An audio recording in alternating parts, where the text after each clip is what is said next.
All right, so in this video, I want to give you a close look at cutting out, say, for example, the swirl or the snowflake. Those are probably more common questions that we get on the Frostbite. So let's just, for transparency's sake, really walk through that, right? So with the swirl, I did go ahead and trace this onto this paper already. And I will say when you are tracing out the swirl, just kind of note that I just kind of spread my hand out to kind of hold in place the swirl and then move my hand along with where my pencil is, right? So kind of lift, place back down, and then lift again, okay?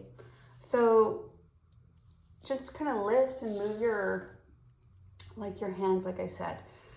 Now, as far as cutting it out, of course, a good pair of scissors.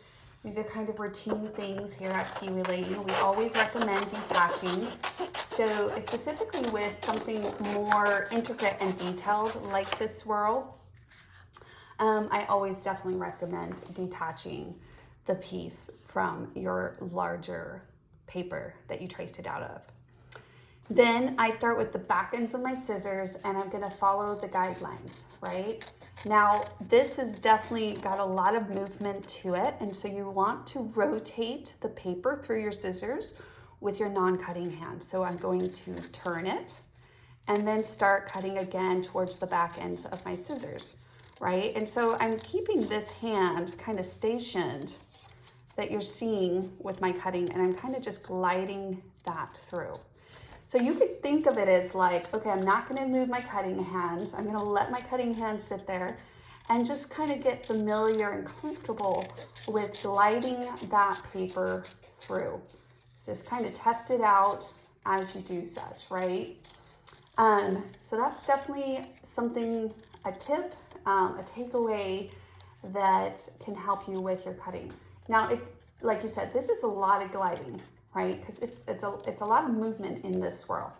But if you just focus on the gliding it through your scissors, it helps take away a little bit of the feeling of wrestling with it. Now, alternatively, you could, of course, continue your cut along and feed it through your scissors versus glided it, similarly to like this. So you can kind of keep the feed going, feeding it through, and at the same time, gliding it. It always makes me think of sewing machine. I grew up with a mother who sewed, and of course, similarly, that's what you're doing when you're cutting pieces out. So see here, I'm just gonna, it gets a little tangled, so you definitely want to pay attention because, like I said, there's a lot of movement to the swirl. And then, of course, I would ink those edges. But even though there's more details to the swirl, for example, that you kind of have to work in and around, it does add such a great touch to your page because it has so much movement and life because of its shape and design. Such a cute design. And now when it comes to the snowflake, let's jump on over to that. I'm going to grab another piece of paper here. Let's say, yeah, let's cut it out of this. All right.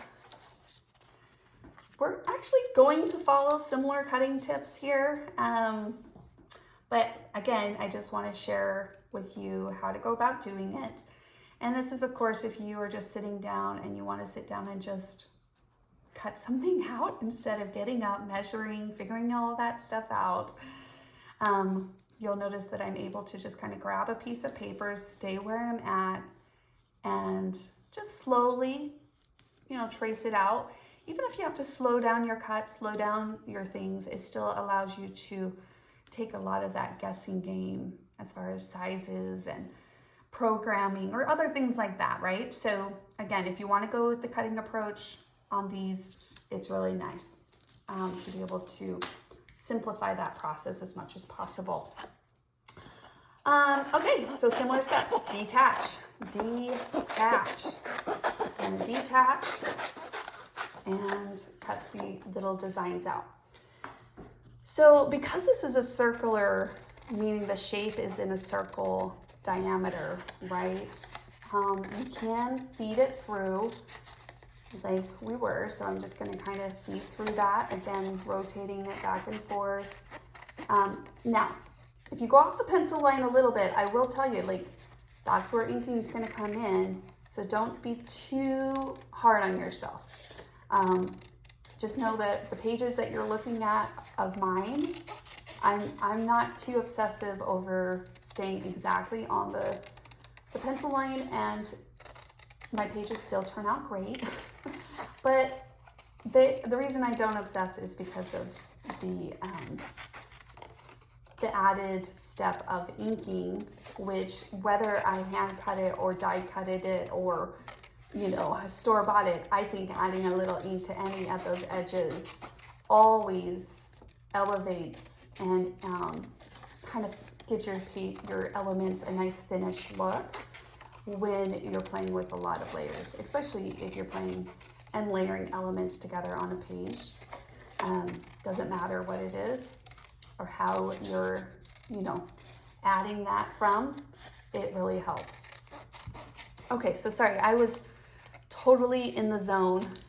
Let me stop that cut where I was feeding it through from a feeding approach.